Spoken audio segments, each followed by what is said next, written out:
I think what's interesting about a song you've never heard before is where am I going to take the music and how am I going to show the music through my body. My name's Adam Shafi Chikalia. I'm 23 years old. I'm from Forest Gate, East London. I am a dancer. I also used to do acting. I play drums and I do a little bit of music. I was 16 years old when I did my first dance class. My first dance class was actually a contemporary dance class, and it was the most awkward and embarrassing thing ever. So finding my rhythm was hard because I first I had only training in contemporary dance, but over time I started learning house dance and I started going out a bit more. I left college when I was like 18, and then I went into house dance when I was about 19. House is kind of like an amalgamation of different styles. You've got loads of different inspirations, like Afro dance, for example. Those are elements from places like Congo, places like Nigeria, places like Ghana, places like South Africa as well. You've got the Latin American styles that come through. It's the hip movement, it's the steps, it's the footwork, and that kind of is what house dance is based around. A lot of the footwork that I do is based around house. You've got popping, which I started learning, my teachers being like Dixon, Brooke. Firehouse is like the main kind of place that I started learning popping. But before that, I actually started watching loads of tutorials on the internet. The first kind of popping that I'd ever watched was this battle between these two dancers called Guchon and Green Tech. One of my favorite battles of all time. So it kind of is house and then popping. And only recently did I start learning hip hop from a guy called Keron Proverbs, and then another guy named Kofi, who is an amazing freestyler in the UK scene.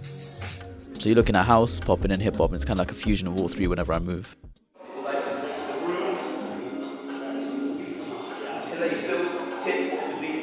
A challenge for me is definitely gauging what kind of styles that I'll go ahead with whenever I'm dancing. Often, if a beat's like a house beat, you're going to start dancing like, house dance style. If it sounds like funk, you're going to want to try and pop to, or if it's like a locking kind of beat, you want to do that.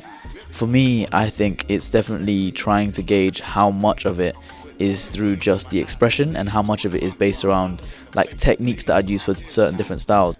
Some of my really big inspirations who I'm looking up to in terms of dance right now, Batala. He's I feel like personally one of the best dancers around.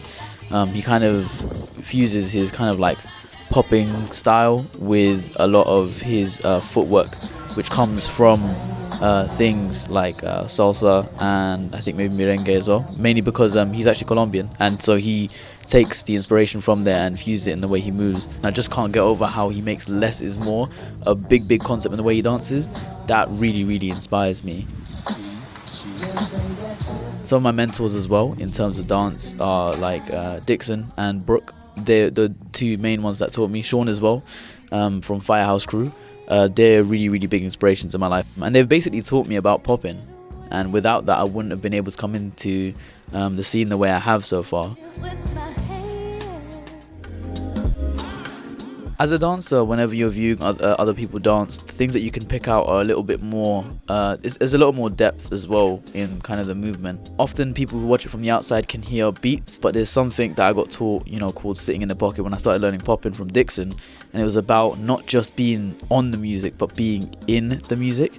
And a lot of the time, people can't always necessarily catch that because they don't have the eye for it or the ear for it as well. It's kind of like a simultaneous thing. You got to catch it by seeing it and also hearing it as well. It's all nice catching a beat, but it's also amazing seeing someone move to a rhythm, or a groove, or even like a synth.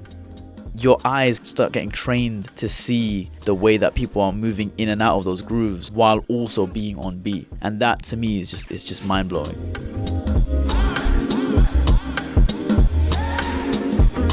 At first I wasn't really comfortable with the way I was moving, but that's just because it was a song I'd never heard before.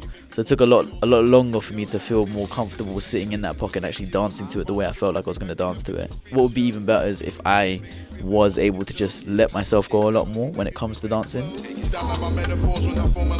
If I'm thinking about improving and changing and kind of like my future for dance, one of the main things is like my athleticism.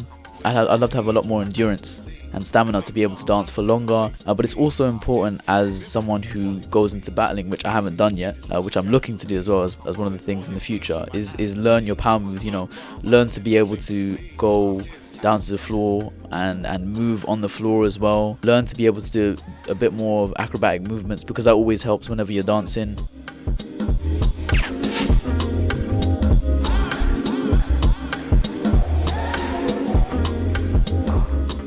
The whole series that you're making, Moving in the Moment, is just like that moment where the music is different to what you're used to. Is very interesting to see how people interpret it, and to be the first person to kind of try and do it was definitely hard for me, but I like seeing that challenge. I'd love to see, you know, my friends actually do it as well, and people that I really watch dance do it as well.